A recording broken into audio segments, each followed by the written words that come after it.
Tarot is a fantastic way to do creative writing or journaling exercises. It's a great way to activate your mind in a different context, in a way that puts pieces together that you might not have seen before. I'm going to share with you guys my daily practice, my daily writing practice with tarot, and how it benefits me and why I do it. Everybody is different, okay? Everybody has a different practice. This is just what works for me and what I enjoy. So I am someone that loves to be a continuous student. I love to read books. I love to listen to podcasts and research history and philosophy and typically nonfiction subjects. And if I can find a rabbit hole that I haven't explored, or if I can find a research paper that I haven't read yet, that's very exciting to me. I am one of those people that gets a thrill from learning, and so I'm constantly learning. And I use tarot to help guide my day about what I want to learn for that day. So for an example, I'll share with you guys what I pulled this morning. I was using the Ephemere deck. This is the deck I was showing you guys a couple days ago. And I pulled 3 cards. The first card is called Victor. That is here. It's a beautiful card. This is about success, order, dominion, conflicts being resolved, hierarchy. And then the 2 other cards that I pulled to kind of describe and get a little bit more involved in that archetype is the 4 of Pentacles, which is about materialism, greed, survival, wealth, possession, riches, basically. And then the Knight of Swords, which this is about will and intellect and using your determination and your energy for acquisition, for intellectual capabilities. Okay, so we've got our 3 cards, our 3 archetypes. And I'll sit there with my pen and paper and I will meditate on those, and I will see what kind of images or flashes come up in my mind.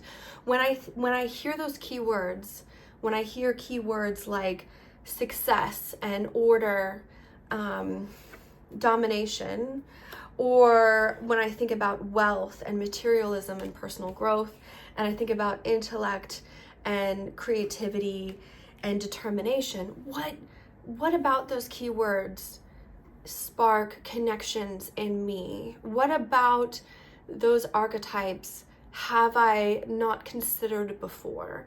And I just start writing. I just start writing about connections that come to my mind and things that remind me of those archetypes. So first I started writing about materialism and how the pursuit of power is really just a way to gain resources, right? I mean, we want to be the top dog. We want to, be the biggest and the baddest, because that is how historically we've been able to gain resources. And we do that by using intellect and cunning. So first I started thinking to myself about what is the point of power if not to acquire resources, right? And once you have acquired these resources, you have to do something with those resources. So that was kind of like an interesting philosophical discussion that I had. And then I started thinking about the nature of human society and sociality, because acquiring resources, we have different ways of doing that as humans. And it's not just, within a silo. We're not just islands working on ourselves. We are functioning as a societal unit. We are functioning as, a cohesive society. So when, for example, a snake, they're not social creatures. They're not part of society. A snake will go out and get a rabbit or a mouse, and that's how it's exerting its dominance, its power over, resources. But humans are very different. We exert our power and resources through government, through the military, through laws and regulations and rules. And these are all structured, again, around personal wealth, acquisition of resources. And we have these guidelines that we have to follow, these intellectual guidelines that we have to follow. So there's a lot of social hierarchy that's related to power and control when it comes to humans. So I was writing about that for a little while and just exploring that in my mind about the nature of social hierarchy and our relationship to power in society and what it means to have power on an individual level versus a societal level, on a global level. So I write about that for a little bit. And then I remembered a lecture by this neuroscientist that I was listening to called Robert Sapolsky. I'll put his interview in the link below. And he's a neuroscientist, he's an ape researcher, and one of the things that he researched was how apes exert dominance and control and power within the hierarchy of their their culture. And he said something that I thought was really interesting. He said that depending on the stability of the hierarchy had a direct relation to the health and the stress levels of the apes within that hierarchy. So when he first started researching apes, he noticed that the victors, the people at the top of the food chain, right? These people, the apes at the top of the food chain, right? The victors, the successors, the kings, the most dominant apes tended to have the lowest stress hormone. They tended to have the lowest stress in their life. And why? It's because they had access to the most resources, they had access to the most mates, they led the most comfortable lives. But he also noticed that the apes on the lower end of the spectrum, on the lower end of the hierarchy of power, if you lived in an ape society where the hierarchical structure was insecure, meaning there was a lot of movement and instability within that hierarchy, then you had a lot of stress, especially if you were on the lower tier. But if you had a ape culture that was more secure, then even though you were a lower level ape, you wouldn't experience as much stress. So basically, there's a huge relationship, not just to power and control about resources, but how we maintain the stability of that hierarchy of control, and the stability of that hierarchy has a direct relationship on our ability to gain resources, but also our ability to manage stress in our lives. So that was an interesting tangent that I went on that I thought of and I remembered. And so I was like, oh, I should re-listen to that lecture. I thought that was really interesting. And then another thing that I like to do when I'm journaling is think of a book that might capture those archetypes. Maybe it's a book that I've read or I haven't read in a long time. And the book that came to mind when I look at these three cards, right? Victor, which is about power and control and being the winner. This is about resources and greed. And this is about our intellect, our capability, our determination, ambition. Okay, so those are the three archetypes. What is a book that encapsulates those archetypes for me that I can learn from or read for today? And the book that I remembered that I haven't read since high school is The 48 Laws of Power by Robert Greene. I have this book, but it's been just sitting on my shelf, and as you can see by how perfect the binding is, it hasn't been touched or cracked open in a long time. I remember when I first read this book a decade and a half ago, I remember being very fascinated by it. I remember him talking a lot about those archetypes that I pulled from my journal today. And I've actually forgotten a lot of the wisdom that he said. So what I did today was, okay, I'll read this book today. So after I'm done journaling and I had that intellectual thought discussion and with my mind about society and structure and power and apes, then I will find a book that connects with those archetypes and I'll start reading the book.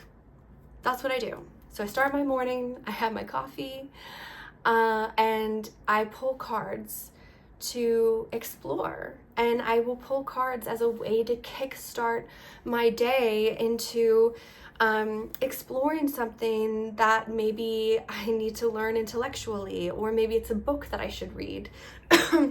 Now, if I find, as I'm rereading this book, this is a super cool book. Like, you don't have to read it from front to back, but each chapter is like its own anecdote. But if I find that I'm really fascinated with whatever that archetype is that I'm learning and exploring for that day, and I want to do it again tomorrow, then I will keep the same cards out, right? I will keep these same cards, and I will pull more cards to see how other archetypes relate to this theme, or what other elements surrounding this that might be in the book or might be in a podcast that I listen to that I might explore even further. I do this a lot when, like I said, one of my favorite things is history. And one of my favorite podcasts is Fall of Civilization podcast. I also like Dan Carlin, Hardcore History. I love learning about history.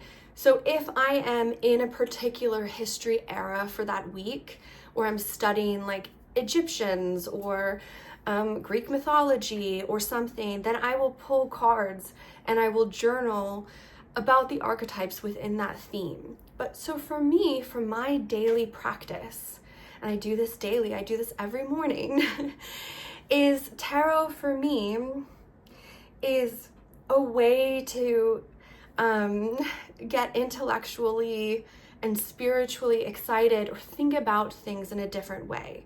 I know for some people, they pull cards and they analyze their life. Maybe they want to analyze their childhood. Maybe they'll pull cards and they'll say, okay, and when in my life did I feel like the victor? When did I feel like the winner? Or, how does materialism show up in my own life? Or how do I acquire wealth in my own life? Some people will do that and they'll turn it on themselves and they'll do that inner work on themselves. And I think that that's wonderful if that's how you feel called to do your morning journaling. That's the beauty and the magic of archetypes, is that they're universal. So it doesn't matter if you're looking at it through history or neuroscience or philosophy or a book. You can explore and apply these archetypes to anything within the human experience, whether it be your own personal self or something in the sciences. For me, I like to constantly be learning. I'm constantly reading, and it's very exciting for me to have like an organic, unplanned, creative way to say, oh, okay, here's a book I haven't read since high school. I definitely have forgotten it. But because of this morning's cards, because of what I pulled, and kind of the intellectual thought journey I went on, I will start reading this. And, listening to the interview about apes and neuroscience about stress and apes and social hierarchy and power. And, it also made me think about, you could read about books about government and different societal structures. And you could spend literally an entire lifetime on these 3 cards. And in fact, people get like PhDs on just those 3 archetypes. So when you are pulling cards to explore and learn and understand, there's really no limit to what you can creatively explore. That is how I like to use the cards. That's my daily practice. I like to analyze, I like to think, I like to learn. And based off of whatever those cards are that I pull in the morning, that inspires me, that motivates me to follow that rabbit hole. And I get creative ideas about it. So I am not a person that, I do, of course, have analyzed my own life and my own childhood and stuff, but I do find talking about myself all the time very boring, and I find it a little bit tiring. I've certainly done it. I've certainly journaled about myself, But to journal about myself every single day, I personally didn't find that very engaging or exciting. I want to learn about the world. I want to learn about people. I want to understand how archetypes relate to not just spirituality, but the sciences and research and other books and other writings. So if you guys want me to share with you guys my morning journaling and kind of the random rabbit holes that I'm going to research for that day, I'm so happy to share with you guys. I know some people are very, very private about their journaling and they're very, very secretive about it, and that's totally cool. Like, journaling is very private, and our inner thoughts can be embarrassing to share. Like, they can be very revealing. But for me, it is a way to inspire like learning and, you know, what book should I read today, and what rabbit hole should I go down today, what archetype should I explore today. That is how I use tarot in my daily practice for myself, and I find it's very fun for me personally. Anyway, that's enough for today. I hope you guys have a wonderful one. Take care.